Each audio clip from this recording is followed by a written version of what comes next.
తల్లి విగ్రహం ఎట్లా అనిపించింది? కిరీటం, నగలు ఇవన్నీ తీసేసారు. ఉంటే దేవతలాగా ఉండాలి, మొక్కేలాగా, ఒక తల్లిని మొక్కేలాగా ఉండాలి. అవన్నీ తీసేసి సో ఒక పేద మహిళని పెట్టినట్టుగా, ఒకప్పుడు ధనిక రాష్ట్రంగా ఉన్నది ఇప్పుడు ఏదో అప్పుల పాలైనట్టుగా మొత్తం బికార్ లాగా పెట్టేసారన్న ఒక చర్చ కొంతమంది స్టార్ట్ చేశారు. ఇప్పుడు దీనికి నేను ఎక్కువ చెప్పాను, నేను సుద్దాల అశోక్ తేజ గారి అంత కవితాత్మకంగా భావాత్మకంగా చెప్పలేకపోవచ్చు. మా అమ్మను కూడా నేను అంత ప్రేమగా ఎప్పుడు ప్రేమించినా లేదో తెలియదు, కానీ దాంట్లో అమ్మ కనపడుతుంది. మీ అమ్మ కనపడలేదా చెప్పరాదు? ఓకే, ఎవరమ్మ కనపడట్లేదు దాంట్లో? అమ్మ అంటే గతంలో ఇప్పుడు మీరు ఏమంటాం దాన్ని, కిరీటాలు, తర్వాత ఏమంటాం దాన్ని, వజ్రవైడూర్యాలు, నడుముకు పెట్టుకునేది వడ్డానము, తర్వాత అసలు ఒక రిచెస్ట్ గాడెస్ లెక్క ఉండేది చరిత్ర. ఇప్పుడు అమ్మ ఎట్లుంటుంది? ఇప్పుడు ఎవరైనా ఏ అమ్మాయినా కిరీటం పెట్టుకొని తిరుగుతుందా చెప్పరాదు? అది చరిత్ర. దేవతలు వేరు, వాళ్ళ ఒరిజినల్ రూపాలు. శివుడు పార్వతి, లేకపోతే రాముడు సీతది సహజత్వమైన బొమ్మలు పెట్టుకుంటున్న రోజులు ఇవి.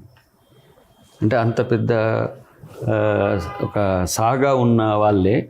మీరు చూస్తే ఇంతకుముందు కిరీటాలతో ఉండేటోళ్ళు కూడా మనుషుల్లాగా తయారు చేసి ఒక మంచి చేస్తారు. తర్వాత ఇప్పుడు ముఖ్యమంత్రి కూడా బేసికల్గా ఆర్టిస్ట్. ఆయన తన తల్లి ఎట్లా ఉండాలనో, తన సోదరు ఎట్లా ఉంటుందో అట్లా చూసుకొని పెట్టినట్టుగా నాకు కనపడ్డది తప్పితే దాంట్లో పెద్దగా ఆక్షేపించాల్సిన అవసరం లేదు. నేను సరే మిగతా వాళ్ళు ఎంతమంది వేసిండ్రు ఏందో నాకు తెలియదు, కానీ నేను వందల తెలంగాణ తల్లి పాత విగ్రహాలకు వేసిన, నేను దండలు వేసిన. అందశ్రీ గారి పాటను 100 సార్లు మనకు రాగం వచ్చినా రాగమైన వచ్చిందని మరి వీటిని ఆ తెలంగాణ తల్లిని అప్పుడు మనోడు సెక్రటరియట్లో పెట్టుంటే ఎవరైనా దాన్ని ముట్టుకుందరా? దాన్ని ఎవరైనా తీస్తారా? ఇప్పుడు ఫర్ ఎగ్జాంపుల్ ఒక ఎంబ్లం తయారు చేసిండు, తెలంగాణ ఎంబ్లం. ఆ ఎంబ్లంను తీసేయాలంటేనే దాంట్లో కాకతీయ తోరణం ఎట్లా తీసేస్తారు, చార్మినార్ ఎట్లా తీసేస్తారు, మనం ఏంది అమరవీరుల స్తూపాన్ని ఇండక్ట్ చేయాలనేది ఒక ఆలోచన ముఖ్యమంత్రి గారికి ఉన్నది. నేను ఆ రోజు చర్చలలో ఉన్నా కాబట్టి అమరవీరుల స్తూపం కూడా అంతే ప్రయారిటీ ఉన్నది. దాన్ని పెట్టాలి, ఎట్లా పెట్టాలనే దాని దగ్గర చర్చలు జరుగుతున్నాయి. ఆ పాత ఎంబ్లంలో ఇరికియాలనా లేకపోతే ఎట్లా దాన్ని మళ్ళీ రిడ్రెస్ చేయాలని. దాన్ని తీసేయాలంటే తీసేయలేదు కదా. మరి మీరు తెలంగాణ తల్లి విగ్రహాన్ని కూడా ఒక గెజిట్తోని ఇగో మన అమ్మ అంటే ఇగో ఈ తెలంగాణ మూర్తిమత్వం ఇది అని చెప్తే పోవు, చేయలేదు. పాట పాడితివి, నువ్వు గెలికితివి దాంట్లో. ఏంది ఆ పాటలో చరణాలలో గెలికిండు. కానీ మనం ఏం చేసినాం, అందశ్రీ గారు ఏ టెక్స్ట్ ఆయన రాసిండో ఆ టెక్స్ట్ని ఆయనతోనే కలిపి కీరవాణి గారితో కలిపి చేయించడం. అది చేస్తేనే అది ఆంధ్ర ఆయనతో చేయిస్తారా? ఆ పాట ఆంధ్ర ఆయనతో చేయిస్తారా? ఎవరిని ఇల్లు మొత్తము 1000 కోట్ల ప్రాజెక్టులు ఆంధ్ర పెట్టుబడిదారులకు ఇస్తే లేదు. ఇప్పుడు తెలంగాణ కాంట్రాక్టర్ల నోట్లో మన్ని కొట్టినట్టే కదా ఒక రకంగా చెప్పాలంటే. అది ఎవరు అంటలేరు. పక్కన పెడితే తెలంగాణ తల్లిలో వాళ్ళ ఆక్షేపణ ముందు వాళ్ళ విగ్రహం పోయింది అని. కానీ మీరు 1969లో నరేంద్ర గారు తయారు చేసింది, రాములక్క తయారు చేసింది, మీరు చూస్తే కిరీటాలు లేవు.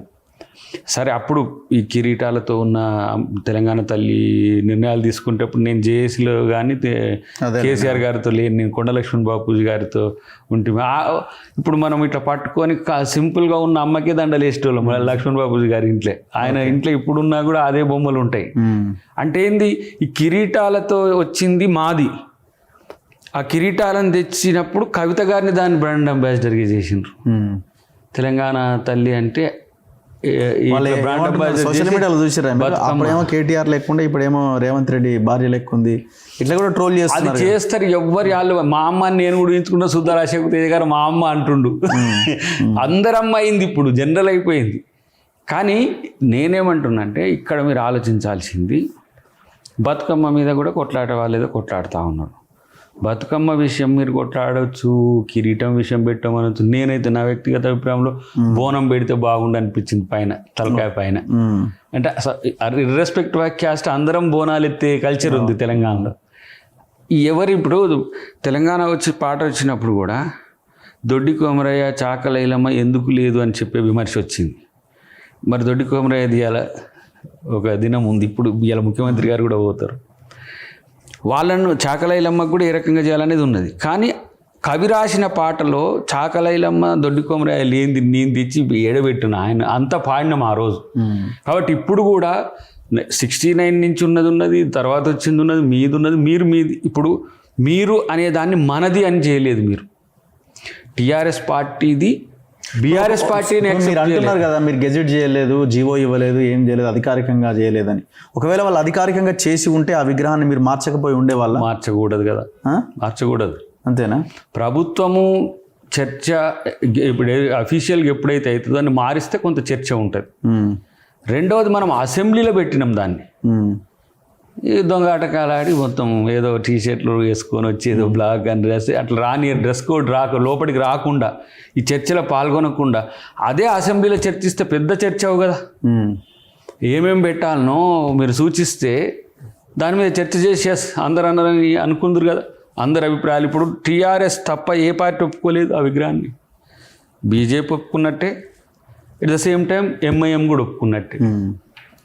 వాళ్ళకి తెలంగాణ తల్లి అనేది వాళ్ళు ముస్లిం అయినా కూడా వాళ్ళు దీన్ని రాటిఫై చేసినట్టే కదా. అసెంబ్లీలో తీర్మానం చేసిందంటే అది హై ప్రొఫైల్డ్గా దాన్ని మీరు ఇంకా చర్చించాల్సిన అవసరం. మారుస్తామంటున్నారు కదా, మేము అధికారంలోకి వస్తే కాంగ్రెస్ తల్లిని మార్చేస్తాం అంటున్నారు. ఇంకా అది ఉత్తమ ఆటలు ముచ్చట, అది అయ్యేది కాదు, పోయేది కాదు. సెక్రటరియట్లో పెట్టిన తర్వాత ఇక ఆయన తీసి పడేస్తారంటే అప్పుడు తెలుస్తుంది ఆయనకు అసలు కథ.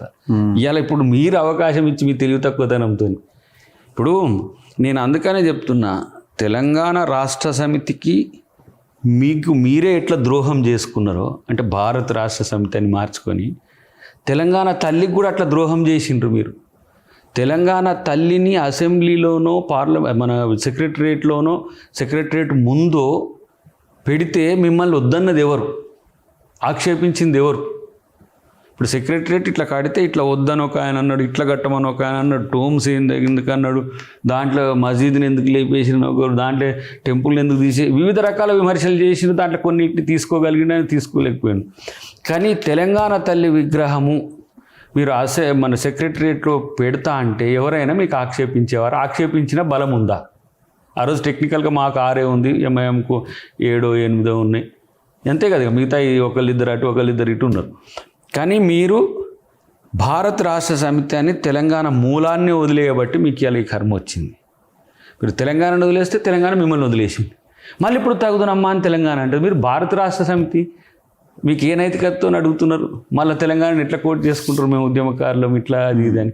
మీరు భారతదేశంలో గుణాత్మక మార్పు కొరకు పోయిన వాళ్ళు మీరు. తెలంగాణ గురించి మీకేం, ఇక మీకు పట్టిలు మేము చూసుకుంటాం, మా తెలంగాణ ప్రదేశ్ కాంగ్రెస్ కమిటీ చూసుకుంటుంది, మీకు అక్కర్లేదు. సో ఇప్పుడు ఈ కొంతమంది 9 మందిని గుర్తించినట్టున్నారు కదా, ఉద్యమకారులని, కవులు, కళాకారులని గుర్తించినట్టున్నారు. కవులు, కళాకారులు, ఉద్యమకారులు సరే, వాళ్ళు కొంతలో ఉద్యమకారులు ఉన్న కవులు, కళాకారుల విభాగంలో 9 మందిని గుర్తించారు. సో అందరినీ గుర్తించినట్టేనా, ఇంకా గుర్తించని వాళ్ళు ఎవరైనా మిగిలిపోయి ఉన్నారా? అంటే బేసికల్గా ఇది ముఖ్యమంత్రి గారి దృష్టిలో ఏముంది అంటే, తెలంగాణ తల్లి ఆవిష్కరణ రోజు అంటే నేను తెలంగాణ ఏమంటారు దాన్ని, తెలంగాణ ఆత్మ నాలో ఉంది, నేను తెలంగాణ వాది నేను చెప్పుకునే ప్రయత్నమా రేవంత్? కాదు, తెలంగాణ కోసం తెగించి పోరాడిన వాళ్ళని గౌరవించే సంస్కృతి అది. ఇప్పుడు వాళ్ళందరూ మీరు మాట్లాడుతుంటే సరే మీరు ఇస్తారు, దాన్ని నేను చెప్పనక్కర్లే. ఇక్కడ తెలంగాణ తల్లి ఆవిష్కరించే రోజు తెలంగాణ పుత్రులకు కొంతమందిని గౌరవించాలని చాలామంది, దాంట్లో ఆడళ్ళు లేరా? ఇప్పుడు సపోజ్ విమలక్కకి ఇవ్వాలంటే కొన్ని రెస్ట్రిక్షన్స్ ఉన్నాయి, ఇంకా కొంతమందికి ఇవ్వాలంటే